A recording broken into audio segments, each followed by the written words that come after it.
Hey everybody, we're going to be doing some polishing. These are all the pieces we're going to polish. They're off of a 1974 Suzuki GT750, but any side cover you got probably has the same problems and can be solved in the same steps that we're about to take. We got some abrasives I'll explain as we go, and different procedures based on different amounts of corrosion as we go. Your side cover, if it came from the 60s, 70s, 80s, or earlier, probably looks like that if you're very unfortunate. Or if you're one of the lucky ones, it might look like that. Either way, we're going to take all of these and turn them from trash to treasure. And when we're done, they're going to be a polished finish. So you will have to polish them maybe every few years, maybe every 10 years if they're stored inside. Here's mine, a couple of mine that have some polished stuff that I just keep inside. And I've never had to polish them, but I just take a dust cloth every now and then, a microfiber, and I'll wipe them off like once a year.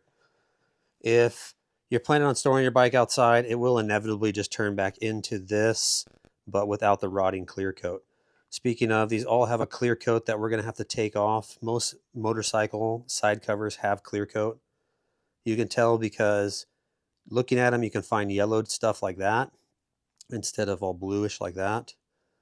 And when you sand, you can see the clear coat left behind where you didn't sand enough. This white junk here, that's the old clear coat that we'll need to sand off.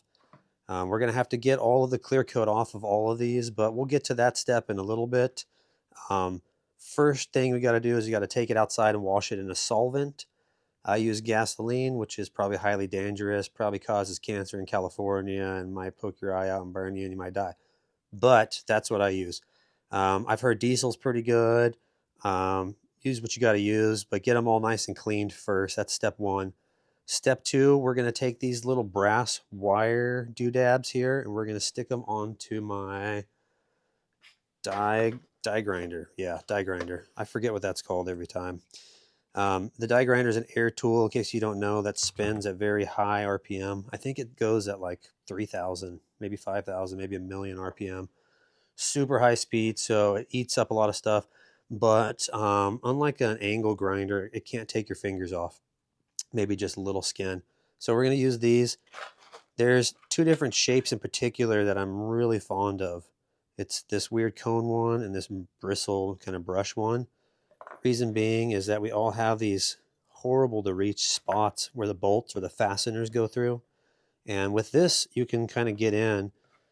Let me get you in here and you can see when it's spinning, it's just going to get in there and brush off all that clear coat. Sometimes you have some scratches. We're going to show you how to sand through that too. So sit back and enjoy the show, and hopefully in the next few minutes you guys can learn something or at least be entertained.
here's the final result of about maybe 4 or 5 hours worth of work today.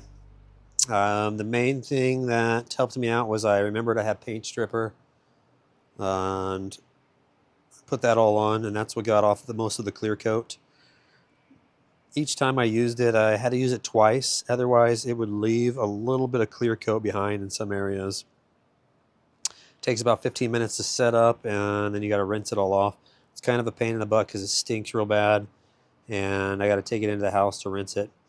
I also got this all sanded off. This is the one that had all the scratches, and in case you didn't really catch it on the time lapse, I used one of these purple discs, the rust and paint stripper, and I used that to get rid of most of all the littler scratches and the superficial stuff. And then that tool left a lot of marks itself, so then I had to sand that out. The sanding I did so far was all at 320 grit, and it's a wet sand because I like to lean on my counter and do it and not have to breathe in the dust, so I do the wet sanding. This one I haven't done anything to except the paint stripper, and then I used a Scotch Brite to kind of rinse it off. This one I went through and put 320 on to get rid of the previous wire wheel tool marks. And when it's got these kind of marks, you have to go to a finer grit. So for this one, I might be able to just polish it if it didn't have the clear coat, and it might clean up pretty nice. But what I like to do is get it perfect before I hit the polishing wheels. So like I said, each one's got kind of a different thing happening, but they all basically are going to get sanded down with 600 and 1000 next. And I'm probably going to use some of these abrasive Scotch Brite things in the hard to reach areas.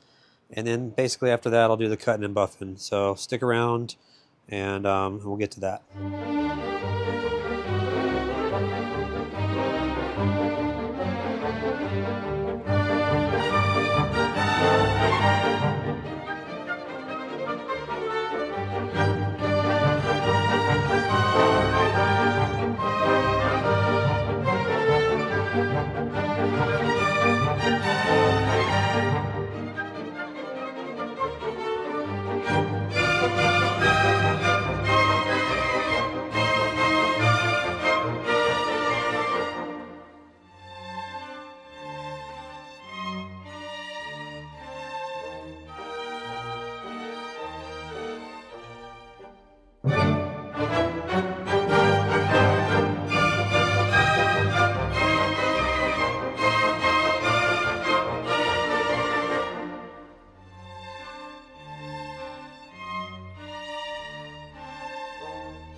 So far we got everything all the way up to the 600 grit, And as you just saw, I got all of the deep gouges out of all the pieces.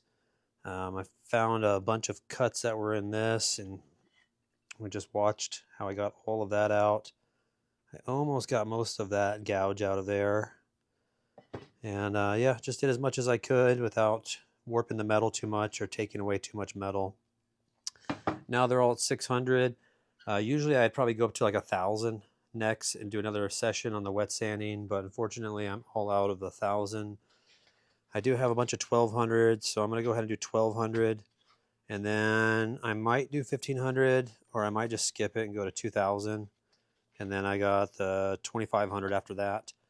After I'm done with all that, we can go ahead and start the buffing and polishing. So stick around, we're almost done.